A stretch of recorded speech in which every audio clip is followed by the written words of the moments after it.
Où en sommes-nous? Et est-ce qu'on a déjà les élections? Pas encore. Est-ce que vous êtes sûr qu'il y aura les élections le 20 décembre? Je ne suis pas sûr. Nous avons demandé à la CENI, étant donné que nos pères spirituels, la mission d'observation électorale, CENCO et CC, est allée dans une étape supérieure, c'est-à-dire la tabulation parallèle de vote. Regardez sur place.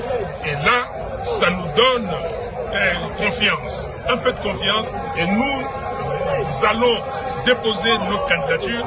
Moi, je n'ai pas de problème, parce que le temps était encore là, mais ceux de mes compatriotes, de mes membres, qui n'avaient pas déposé pour les législatives, est-ce que vous pouvez ouvrir? Il y a eu des démarches, mais ils n'ont pas ouvert. Est-ce que c'est trop tard? Parce que le processus continue.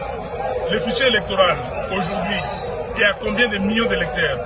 43 955 ou plus?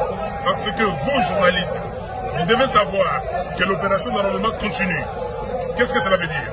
Si on continue l'enrôlement, vous savez qu'il y a des gens qui sont partis à la Cour constitutionnelle sans avoir les nombres requis, le seuil. Ils ont été acceptés. Est-ce que c'est sérieux, ça?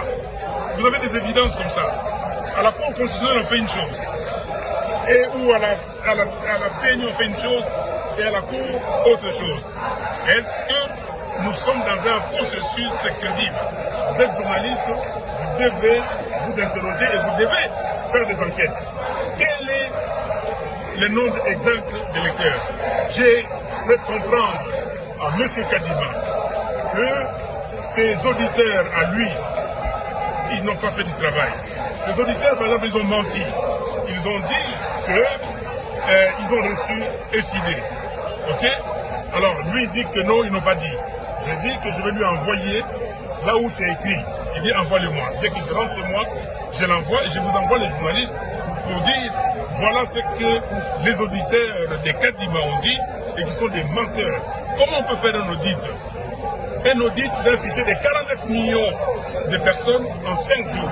Et dans ces rapports d'audit, nulle part ne mentionné le nombre brut d'électeurs. Est-ce que c'est sérieux? Lisez les rapports d'audit de l'OIF de 2018 et lisez ces rapports, vous allez comprendre. Ce n'est pas sérieux.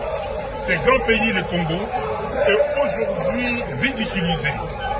Il est à la risée du monde parce qu'on prend des gens qui viennent ici pour satisfaire les volontés de certaines personnes. Non. Tant que je serai ici, je vivrai et que Dieu me donnerait encore de la force, je ne laisserai passer aucune fraude.